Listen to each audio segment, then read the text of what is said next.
Hi, I'm Tim. Welcome to our channel and thanks for logging on. If you enjoy these videos, do me a favor and subscribe to our YouTube channel right here at Watchbox Reviews. I would really appreciate it, and I promise to update daily. If you love this watch, you can see it and you can purchase it on our website, thewatchbox.com. And today we are discussing a rare Tiffany Co retailed Rolex Oyster Perpetual Explorer II. This is reference 16570, 40mm in stainless steel. The timepiece is an X series, so roughly 1991, and the timepiece also part of the end of the line effectively for Tiffany retailed Rolex watches.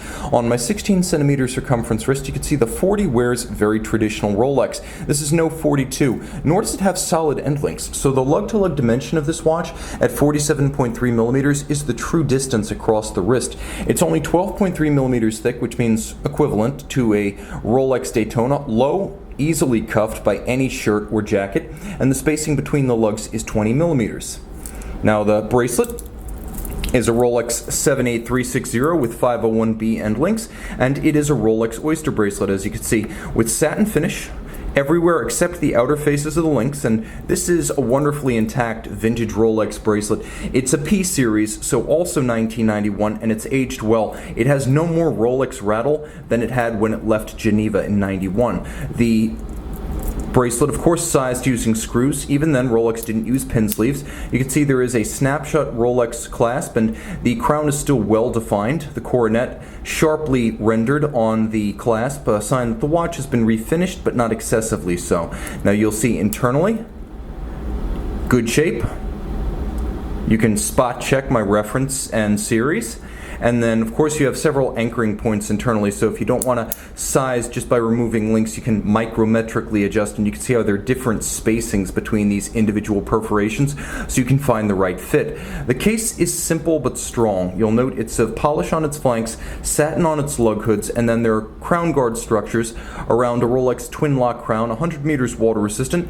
The bezel, in typical Explorer II fashion, features lacquer-filled wells for the indices and numerals, as well as a radial sunburst finish. Now on the dial, there's quite a bit going on. First, it is the polar dial, which I know a lot of our collectors on this channel prefer to the black dial. It's got a little bit more personality, it's a bit quirkier, and perhaps it's a bit more, shall we say, light-hearted. It's a vacation watch dial that you can wear every day, but it also features lovely blackened white gold indices with a delicious tritium patina, and you can see there's a lovely array of color between the black, the white, the tritium fade and ecru, and the shock of red for the GMT hand.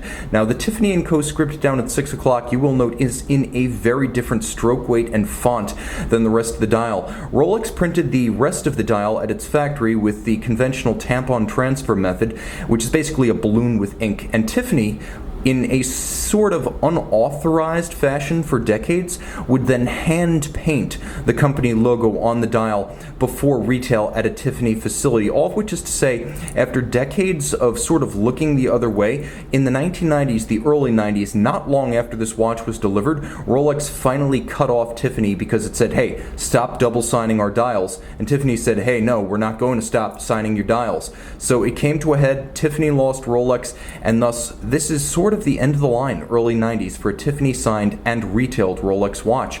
Of course, underneath the case back, Rolex manufactured caliber 3185, 31 jewels, 48-hour power reserve, automatic winding. It features a full balance bridge with a free sprung index for shock resistance and a handmade Breguet overcoil hairspring to help the watch keep excellent time by beating concentrically in any orientation, helping the watch to earn its COSC chronometer certification. Now, of course, you have a stop seconds function with this 31 jewel movement, so you can set the watch precisely, and you can see everything moves in sync when you activate that hacking seconds function, but you also have the ability to move, note the 12-hour versus 24-hour hand progressing, you have the ability to move that 12-hour hand independently. Everything keeps keeping time as you change your time zone, and this is where you're going to put your local time, your reference time. The time where you are not is indicated by the 24-hour hand, and if you're jumping the international date line, you can do so either way by setting your local hour. This is still an everyday watch, even though it's well into vintage territory and remarkably collectible due to the original tritium dial, the general condition of the case, and the Tiffany signature. Nevertheless, you can wear this watch with abandon. A modern movement, a sapphire crystal, significant water resistance, and all of the original physical integrity about its case, seals, and bracelet. You can see and own this collectible on the watch box.